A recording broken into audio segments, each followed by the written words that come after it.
Ya, fatal lava ile mai moanga ma whaafonga le tātou tunu pere Samoa ia manuia loto sang fou. Lua o, ya, o ese whanei tau sanga. Ia whatalo whaatua i le ngā whaafitai me le ngā whiawhia i le atua o no lona manatu mai ai tātou. Maisa tātou tunu o Samoa. Whaapitua fwoi mo tātou paanga o whialava o e whaafonga mai le tātou proklama. Ia nāpe o na olo ola le whionga le atua o lo matuanga lui fwoi. So, whatalo whaatuai i a te ore ta mamtina usam tu whaafine malo lava ta pua i malo fwoi talo. Whaaftei fwoi manatu mai le tātou proklama o le nganga nei proklama. Ina ia whawhai ngōwhia tu spa ia na ia e malamalama. Ia matatu malamalama whaatas. Ia ile le tero teimi tātou te ne malamalama. Ia sosan mai ne o tatona fo ia u Samoa o le tangata e fia e lotu. Ia e fo nisi teimi ngalo ia tātou tu spa ia e le whangalo ina e ta u le lau tala pēa i mata upu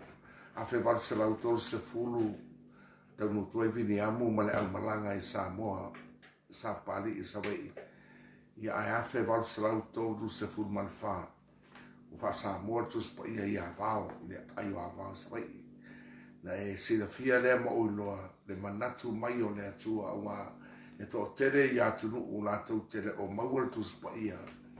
pei ona whamunuaina tātou le atua Samoa e tusa o le awina atu o vini amu i Samoa ma le tala lei ma le tua fo i nei le latu vili amu se lotu na luatu o le tala le lei a Iuskarisa pei ona lavea pea le tātou taupu ina ia whaolaina tangata Samoa le fo i lai fia i whaua pea le tātou proklama ina ia mausa ua manoa te whaalongolongo ai ia ma whamanatu atua ia te oe mesa e whaalongolongo ia e iu fo ia tu stalo e Peru e Peru ta upu e lua. Mai e Peru e me lea e tau, so we have to pay very careful attention. Le winga na manatu talo e Peru. Ai so u fai tau atu e manga ia. E Peru ta upu e lua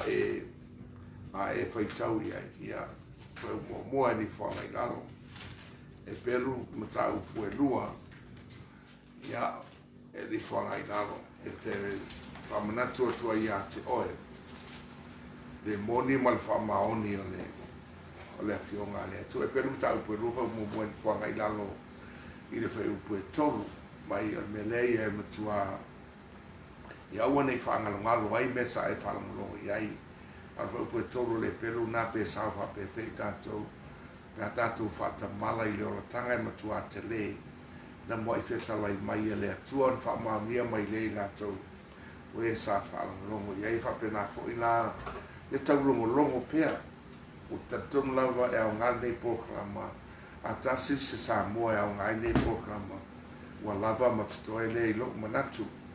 a o tatou mta upula nei a susu ala uspa ia i le tusi leo whailaunga mta upu se furu ma le lua fwe mua e o le whaiunga tusi o whailaunga ia ta upu su ma le lua fwe mua e o i le whaiunga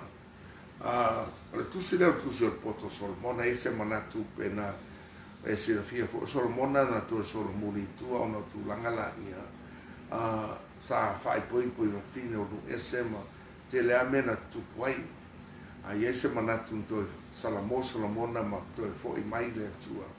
so la tusi la leo fai la mo tusi e fata tau ia te ia lava i le mea na ola na o ia taia ma le mea na tu ia fu ailo na tai au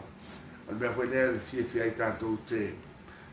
tu fai fata se ua whapena fo i tātou e vitaimi tātou tu e fo i tua ai whaftai lea tua no Solomona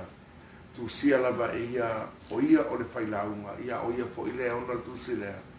tu e tu mwawa ai soi fuanga leo langa nei ia na soi fuai Solomona la fo i tawina la e au ngā fo i mo o e fia lava e whanangolongo ia Solomona wa so sangata poto lava tātou te fia e whanangolongo ia ia tātou fia whanangolongo sangata poto a saa mai ai tātou whapena fo ina tu te Solomona sa whawhengo fia ngā rue ngā Solomona momo o ia tangata mau mea ngā sira fia na whaamanu e ina e lea tua e lai se tu sa mai e luma atu matua mai. Ele te mau ainga whapena fo i le poto. So if tate fia la wharangolongo ia, i utatonu foi, na whai ngō fia ngau i ngā Solomona, ona i eitu pe whangau i ai, wau te loa pe e fo i nisina, na haia Solomona e su eina le mea, ia whai ngō fia na ngā luenga le ngata o lona ta mau ainga i ei mea whai ei mea, ia alona poto foi, na mea la le fia i le whai launga suma lua o lana, o le chapter mun leo Tusi leo whai launga whaatau lava i a Solomona. La whai tauina le nei, ia e mana tua le na whai o e o na pō o lau tau re lea, ao le io o mai aso leanga, ao le io o mai fo i tau sanga i te whape ai, e le ai so fia iai. O lo tana no Solomona i te mi ao e maros tau re lea. Ia e wā soi whana nei pei a marosi tangata mautupel tangata malelei mea uma ia wa mata na ngalo le atua ai wa whamana tu mai e Solomona ia te oi mau ina ia auna i tā whaangaloina le atua e ei fo i upu whapena na whaia le atua nu leo i Israelu la fo i tau ina atu i le mata upu le varu o le te nome mata upu e varu fa upu e se furu li whanga i lalo whapea a e ai mama o nai ia e wha manu atu ia Iova lo atua ona o le nuu le lei wa ia avatu ia te oe o le atua lei a Israelu ia oe ne ingalo ia te oe Iova lo atua i lou le tausi ana polo inga mana whamasinonga mana tula fono o te whai atua ia te oe le asonei ne i e ai ma e maona ma e whai a whale lei manofo ai e tupu tele fo i lau la fofi ma lau la fuma moe fa tele ina fo i au aulo ma e mau a rio ma fa tele ina fo i au mea o na fa mau lunga i lea o lo loto ma fa ngalo i a Iova lo atua o lena au mai a oe i le nuo ai kupito o le mele sa e nof polongai a fa upula sufitu ma sumal valu e fa tau le fo a Israelu i le atua te fa manata te no me valu ai mana yeso tem fai tau fai upu e lava fai tau ato chapter nem tau pe valu afro suma fitu ma suma valu le fai tau atua e fa tau lava i whangaloina o le atua to telo tatou fai suma fitu ne i e fa pei fo ro loto o lo malosi vale malosi o lo lima na o mauai le nei o loa ai e manatu ya Iova lo atua a wa o ia na vatua ia te oil malosi e maua mai ai au o loa. Ina ia whaatu mawina ai e ia lana whiangainga na ia tauto ai i o tau tamā pei o na whaia le aso nei. So, e whapena le tari so i fua tātou o lai. Pei mana tua le atua pe ale solo leilo langa. Pe mai pe le fuisa ngā luenga le leile a inga. Ia ai mautu lo mea ia le tangata. Ia wangalo le atua. Whapena fuina e whangaloina se sanga leia te oe ia so ao tu whale tonu lo so i fua ma la wala. Te le fwoi tangata na lofa ia te oe ia ma whauina oe le mea nawe ia. Ia ora ngā tūla o tangata ia whangalo. Ia ngā fwoi la nei proklama e te mana tua. Ia le ngata o le atua len. Fe mai le atua ia i le nukle so anu. Awane i e whapei wholo a marosi, o marosi o ula vanima. O le atua na watua le marosi, le ke alu mawai o loa.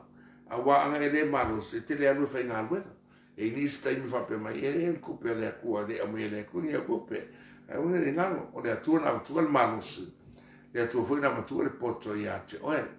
Ia e manatua lana na ana le iai le marosi le amatua le atua. Na ua e whai ngā luenga ai, te usuma e to sau. Usuma e sau. Ele maua o sa lau pasene na so sa moaila ua tunu. Fea lavo e whafonga mai ai. A wane e whangaloina. Pela upu ia poto Solomona. Peno whai atu. Lea ua tautala Solomona i lona lava soifua. Na ana i loa o le atua na au maia mea uma lava ia te ia. Le ngata le poto. Ai whapea fōi tamau ainga. So e whaingi e fia lava la le tangata e whalangolongo. Pela tangata Solomona. Whamela Solomona unas e mua suma lua. O le nei, ia e mana tua le na whaia oi o na polo tau le lea,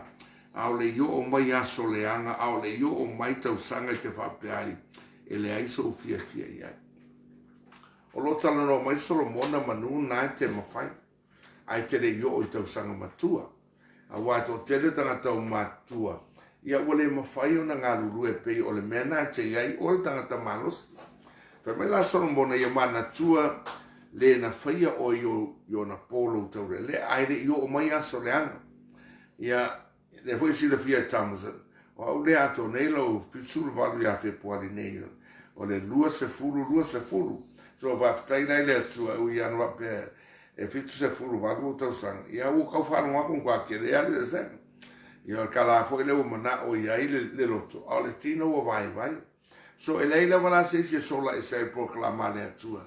A whai mai ale atua e matua le tangata mo o i tau sanga e matua ai ma le toi malos. Ia e wha penal so i fua. Ai o te vi ia u le atua le mo se o malos. Mea whai la nae o te mate ngā lurua i lava ma o matamas. Ia ma whai ana o le nei samo ai. A whai o e tamau ainga whai o e poto. A wane i whaangaloina le na watua le malos i ate oe. Ai le yo o mai aso e te matua ai ma e le fia iai. E te o loi tau sanga matua, ke le yo mea we le fia. We le fia whaalonga i tangata, e le fia whaalonga Tusi Paia, we le fia arure roku, we le manga oe kalunga aksesi a ki oe, we le ia whaalonga la oe, pa me lero whai upu na e lua, o le whai launga na suma lua, a o le i whaapouru ringa le la, ma le malama, ma le masina ma fetu, ma le ua mai ao e pe ama vai atu. Le ua no wingo amata na tau le leila vai. Wa amata na ina wale e ilo akua mea ngā wa mantua e olo fisu futa sanga ngai dungi. Wa maka ngā kaupua oal vai eisi wa ta oto i mea vo iyo o cataracts po mea vo iyo o kua maka. Ia whalongo whau pe toru. O le aso e tete ai o e leo i whale. Ma whaano no uai tangata malolosi. Ia asa o kaurelea, ia e runga ngiu, ka mo e soro, ma losi, e whai mai a amatua, ia ua whikeke vai ua, ia e o aile ua runga ska mai monga, po runga, ua keke vai ua le, ua whaangonga ulo tua, asa o taurelea, e ku saolo ku e malo, ai nga inga e matua, ia ua maka nga pi olo ku kulo ua Samoa, nga e te mori mawina e te wawa ai o tua oi, e o hui tātou ainga, tau fi o singa tele a ko fi sfulu a fango wo o a maka o nga pe o fefe fo ide violet fo pin fa i mo na tolu ma le to nga rue o olo o to ititi o le mene fa ka inifo man ko fo yo me ai olo wo de o ngifo la fe mai la o lo ingo ko uru ngifo mai ma le to nga rue o olo lo ingo ngifo wo le ko fa nga rue a o to e titi lo ngi o pa u sinifo ya o ke fa ya fo pe fio ni fo yo pa u e o ya e u ya fa mai o permanent chief ya ko u la pa ya me la le Samoa le fa mai Solomon mana tua le tu te mi nei ma fa po ni o e va ai fa malama ya na o tau le lo ma puni ti ai fa i to ai le ala ina u i titi le leo o le olo o tula i foi o ia ina ua tausani o manu o vai ai foi te ine fai pesenga uma no winga o langa karinga o kaure longa pes ia o menga mo o e kana mosa nga foi le kuria mai e menga foi mai ia menga wa maka o nga langa foi taringa o fai me falongo wa ftai lai le atua o ke longa kwapi o kaulanga la falongo ia ai le sa me falongo ni ke ia o ke musu ia a o le tu sal falongo ali tamas le a ko lima sfulu le fe me vo lima e fefe ai fo ila to i me ma lunga e va penga ka makua ma matsta wai le ala pe a funga mai se kati ma se lo no winga tu langa le wa mata ona fa pena so i fuanga o tangata matua a o le fa maluina le mai a rio ia nga o papa kua le i le ka o ko sevi po taele ipu au lolo inga li igor fai ai po nuti le kate i le vai puna ia ringa po mama po o ngā ringa uma ia po ngā usia me ta viri le vai eli o lo kau kare fatu ia man kua faku le pa mua mo ia toto e kufa toto ai le ngau sialan me ka bini ia a ngau roa faku ia ngau me ka bini o me ngale pa mo mai le pa mo mai toto mai faku e ka fa ka milo ia mau me all those the system ia e ula mo fa penga o vai faku o matua fo faku o isi uta o te fatu a fa pe fo i te fa fonga mai o sa e ta o te fatu ia nai te sila fia to tangata ia la te appreciate le fatu o la le lelo fatu ia foi fa lelo fatu au ke mai kai ke o vai no faku a o fo fa mai ni just for mai for mai o hard failure ia au ke fatu tu ai le tu so mai ai a veces ka ko fe o faku ia i unha pe e ala so e pe ai ai fa le tu o fatu no fai le tu o ka o sawa a se faku e faz campangi e kai lua ka sanga mari pe ka so ka sanga ai fa le tu po polo fatu mai fa pe fa le tu no fatu le o fitsu va neto sanga lo fatu ia e ui anka fa lo ko pe ko sa se skemi ia ai fa ai le tu ai mo o e mo a tato man natu a wona i fa ngaloina le tu a vela uvi inga le tu e pe on tato fa long fa bu fitu ma toe fo yatu le fuefu ile ele pe ona iai ma toe fo yatu le anganga ile atua o le na fo ina mai ai e dua la me ia fa dangata le fuefu ma le anganga a me le atua ia fo ila le fuefu le tino dangata ai fo i le anganga ile atua o tala na tu Paia te le fo i ma fo nga fa pe o le anganga fa pe ai le fa me solo mo ko fo i le atua o fe ia nga si la fia le atua so o le fe aula mo tato Samoa nei tu lo alo tu no pe Samoa tu pu mai o Samoa ia mo se fo i le fa ngalo nga tofi le atua o fa manatu mo tato aua ne ngalo le atua aua se vanga na ua mu le nima ta pai le ofi pe o po Samoa mana tua le atua ya sole lei ma soleanga le au to fa manatu mai le poto Solomona le soifuanga saolai o ia ai o te fia la bala i le au foi tauna fa upiva sa sidi le poto le fai launga o le mele na sidi ailo na o atu tangata ia popoto na ia mafau i masu e masaununi fa ta o to tele na sa idia le fai launga ia maua upu e fa fiai o mea ua Tusi fo i te tonu o upu moni lava o upu e popoto e pei o tui ia po o fao o fa mawina o matai fa potonga o to fia leo to atas o le nei fo i ro wata ni ie ia o ina oe la to ele ai se unga i Tusi e tele o su e tele upu e vai ai le tino a foi upu la ia e lua mo lava tamas e lava pe e tapuni e Tusi la Solomona fa ua sul tolu ma sul fa tato fa longa i upu e poto Solomona mana tua e oe o Solomona sa ia te ia mea uma sa ia sa iri fo i mea uma ma ia mau ai a lea la ua i umaila na fai unga i le Tusi o lana Tusi ia te ia lava i lona toe e vava ai reflects back to the life that we now live ina ia fa manatu mai ai tatou fa mai la le unga on vamtalanga i lana Tusi le fai la una sulua fa usu torma sulfa se tatou fa longo ia i le unga o mea uma ia e matau i le atua mai ana ia na polo inga awa o mea ia i tatau i tangata uma fear the Lord fear the Lord e le winga le se fefe fo i le ngaka no winga ia to boldly admire God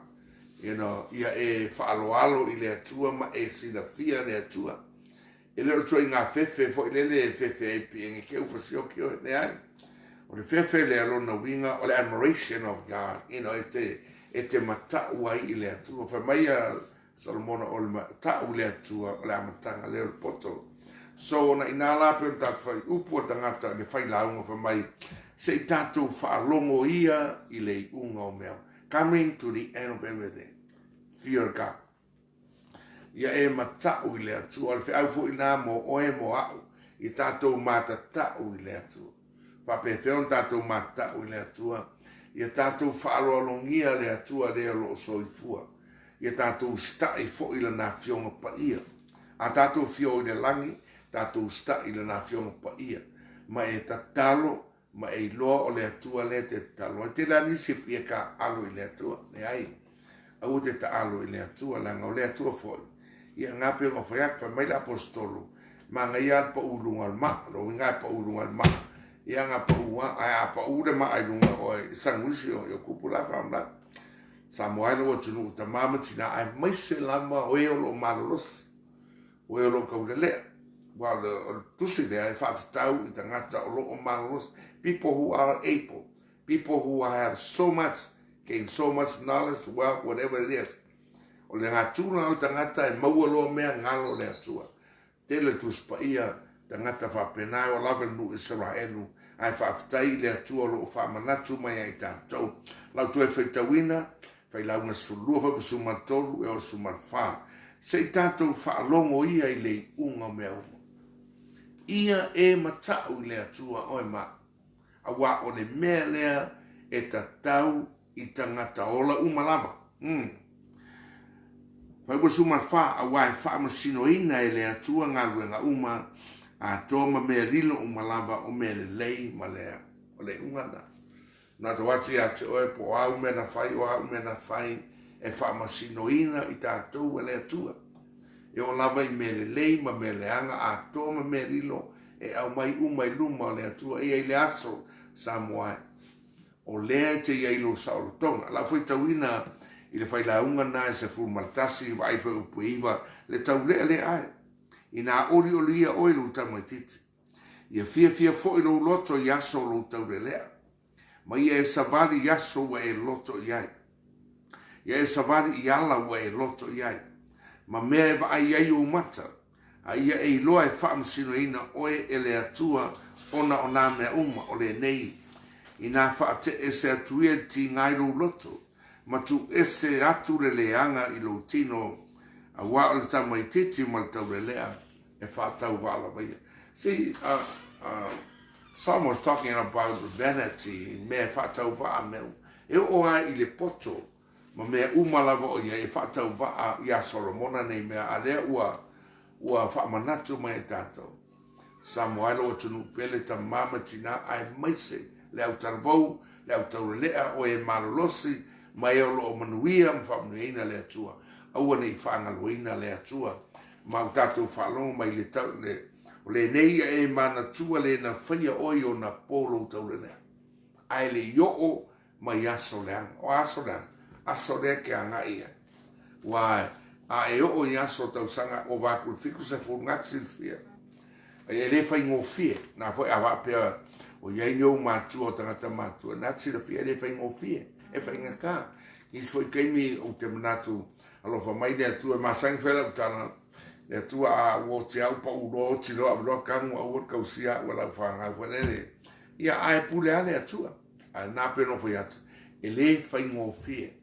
Pe ai o o tangata matua. Ua le aiso manga o se mea, e le manga o I mea ai, e le manga o aru se mea, e le manga o seisi o aku ia ki oe, you know, e le fia whaalongo le kusi Paia, mo aso le anga nga, aso fo I ua, e le koe mawhai nga whai mea nga e masangi ai, e ala whai lo manga, mai alu e whangoka, e ua le koe mawhai, o aso le anga nga, pe mai ua kau ai aku mea ai, wala ingi, I ngifo ho I o ko uru, ia kau, ua uma le aso pa ngungu wai whai makano, aso le anga na Samoa o le tala masani o le whaamatalanga le whailaunga ia te ia lava le whailaunga malona soifua tufa whaaso atu ia te oe Samoa ina ia tātou māmalama whaamanatu na whaitawina mai le whailaunga mua whailaunga mua whai upu mua ni whangai lalo o upu nei le whailaunga le atari o Tavita le tupu Yerusalema Solomona mantua suma lua tausanga Solomona ai tupu loa no Israel very young Io ana whamanueina I le atua o na sata talo le I Solomona I le atua e a mai le poto e whamasino ai le nuu ia e peta iane en whamanuia le atua e Solomona e le ngata o le poto e siri atu tangata uma au ta mau ainga e siri atu so sa whamanuia I le atua whamena whaupu e lua tusi na whailaunga o whapea mai le whailaunga e matua whaatauwaa e whaatauwaa mea umalama sa se mea maua e tangata ia na ngā ruenga uma e ti ngai o ia ia so malama. E mawhai atu rea tupulanga, a sau rea tupulanga, a lua e fo i le la, whapenare o lango e sumo. Ia ne mea kakare alo whainga ruenga e so uma so. Wa e sau rea kupulanga o mea kas, a lua whainga ruenga, usu kai au sau, usu kai au sau, e pei au le la e oso, ngoko mai, pei o le kai e su aku, ngoko mai, su aku, pa mai, whapesano mo, ngei mea uma, e whataua, au le akongu an mene su en ngai. La kongo mene so en mai famesa son mona perfect tau Tusi atore me mo famesa mo me taua mo ia e ai le lua ia inu le le ngata ile malolo le ai fai u famesa no monga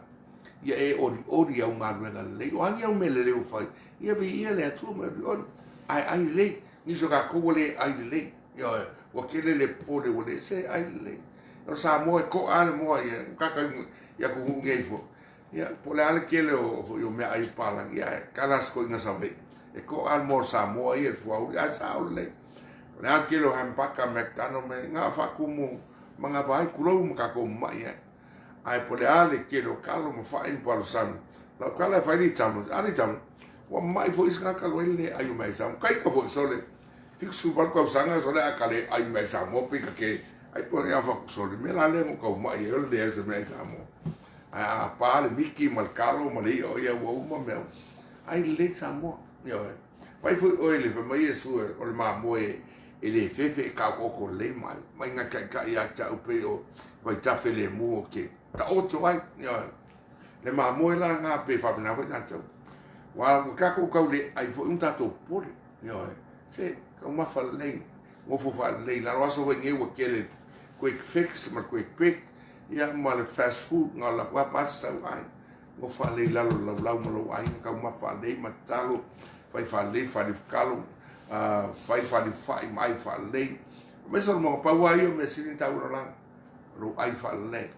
inu fa le ma lo fa le ori au mele fai au mele vi ai le tua ia ai e man tua wo mo da program ai fa manatu ya to samo ta pune solmona la tusi fai la un tusi ate la pa mai o le olanga nei sa ini solmona o Paia o me kapi ya Paia algo fai ngara e ni so ko fa ngara rus fu ka sanga have you ever thought sit down 30 years you go to work in the morning you come back you go to work come back go to work ni so to o pe faftai le tua pa ko ke ni se la kala mai ni se ko sfuru mai la luas furu mai la ko sfuru mai la it's a routine thing pero me la son monga e pei o tu pulanga fo i wa ku risku pulanga sa risku pulanga e pei o le la fo i le ngoko aku ko oso mai ngoko aku ko oso mai pe fo tai fo le e papa u mai ko su aku fo me son le langa pa pe ni se cycle fo le ai pa walmeris sa mo a one ngalo le o le atua na te whamunini a te oe, o le pei o le whamanatu fo nai a te oe sa mo, whai taula tu Paia. O te ruina oe sa mo, sa u whai leisi usonga ngai le amkan kau sa fo. Take time me ai whai kaua le whata oto i le masing o yang wani, wa kosu kasi aso o yang wani. Tasi chapter i le aso le whata oto, o mkwa mangai a. A whai fo i te mana o iei, o ele whafonga mai.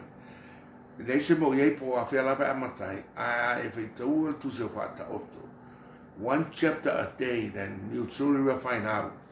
more about this man Solomon. O tusi rau whai launga, o la na tusi e whata tau lava i a taia, ma le o langa na i a taia, na i a toi tū ai ma toi wawa ai anga i tua, i le mea na i a whaia, e uina toi na anga sala o ielo na wama le atua, a iei se tantunua, toi sala mo Solomona ma toi foi mai le atua ma fa pei foi lo loto e fa tau va a mea uma vanity ai mai se lan tau talanga i ta ngata o lo manatu sa iri le oa ma fai mo la tua sa mo ai au ni ngalo e mana tua le atua le alava lo matua o i te mine pe lima sfuru pe ongo se furu pe fia ma ngai la matai nei a matai ina o nei na tonu ale fetara ile atua wherever you are, it doesn't matter how young you are, how old. I think it is a study to remind us to not forget who your creator, the maker, God who is. Ya wana ingalo, ia whamanuia Samoa ia te oe. Lo atu nua Samoa ia manuia lo tau sanga fau. Whaisau mea fau se me lelei, o se me siro na lelei o ne tau sanga. A matau na e tangol tu spa ia fau, peno whai atu. Whawhetai i le atua ona o nei tu spa ia. Awhe valsalau tos fulu tau nuu tala lelei Samoa. Awhe valsalau tos sumal wha tau sanga wha Samoa tu spa ia. O ke ofu, ko nera lau a koko inga iai, ke e rope sa, o le risinga o mai risi, ka mai ki aonga, o whai aonga risi aonga. Whai mai o le misi pa langi nga, na wha Samoa ina ma matai nei, o le matai mua mua, o le misi o misi pa rate, ke e rofa pa langi, FB. O le matai mua mua, malaitai, lewa tea, mai safune, ia whaama mai safunge, lua o leota, peni Tala, mai matautu, tolu Tala vou, mai sapali, va e lua, pe teia, mai lalo malama, lau pue, angai malo mai Samaunga, o Samaunga, fitu, mai ava mai sa toa le pai,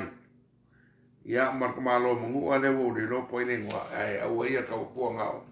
ai Samoa o tu e ta ua tele tu spai me foi leo mamna tuai tau fai to e fama natu ia tu Samoa o te lo o tele Samoa mamla mai le ngana Peritania o tele foi a onga lo batu le ngana Peritania. It's nothing wrong with that. A fai te mamla mai vi ia le atua ai mo Samoa lava ia lo tatu no pele. Ai e Samoa o mamlama fa Peritania, ai fia tatu proclama fa Samoa, io le nganga na, le mana o lava e tu la foina, se Samoa e fia mamlama pea, ai pe no foi atu. O le awala e sidron ta ua, ia faiso taimi mo tu spaia nei tau sanga, a fai e tere i fai tauina tu spaia,